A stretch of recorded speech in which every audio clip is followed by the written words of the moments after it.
ছোটবেলায় খাবার না খেলে গা ছমছমে ভূতের কাহিনী শোনাতেন দাদু বা ঠাম্মারা। সেই সব গল্পগুলোর কথা ভাবলে এখন হাসি পায়।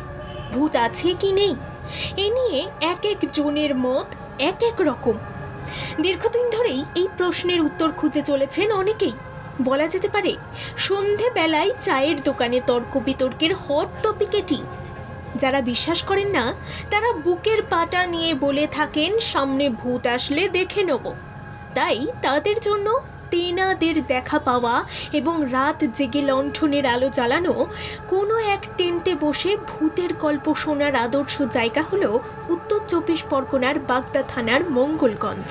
নিকশ কালো চারপাশ, টেন্টে বসেই জলের এক অদ্ভুত ধ্বনি কানে ভেসে আসবে। ভয় পেয়ে যাবেন না যেন।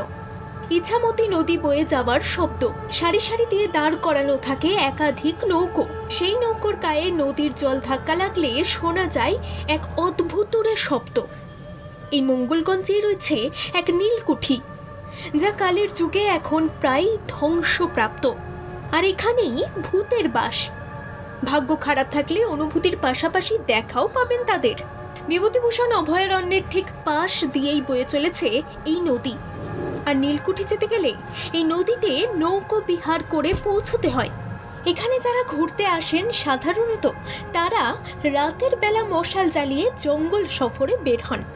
ভয়, রহস্য ও রোমাঞ্চে ভরা এই জঙ্গল সফর আপনার মনে থাকবে চিরকাল। মাথার উপর দিয়ে উড়ে যাবে বাদুড়ের দল। যত নীলকুঠির দিকে এগোনো যায় অনুভব করা যায় আশেপাশে থাকা অশরীরীদের। কয়েকশো বছর আগে এই নীলকুঠি তৈরি করেছিলেন গোবরডাঙ্গার জমিদার লক্ষণচন্দ্র আইচ।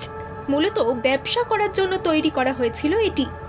এই কুঠি পরবর্তীকালে নীলকর সাহেবদের দখলে চলে যায়। এখানেই নীল চাষিদের ওপর নির্মম নির্যাতন চালাতো নীলকর সাহেবরা।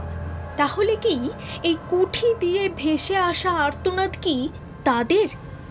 সেই বিষয়ে এখনো ধোঁয়াশা রয়েছে। এখানে পর্যটকদের থাকার জন্য রয়েছে কাঠের তৈরি ছোট ছোট কটেজ, আবার রয়েছে টেন্টও।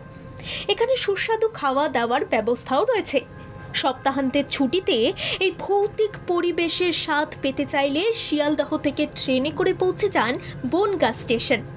সেখান থেকে অটো বা বাসে করে পৌঁছে যেতে পারবেন মঙ্গলগঞ্জের ক্যাম্প সাইটে। ব্যুরো রিপোর্ট, বাংলা জাগো।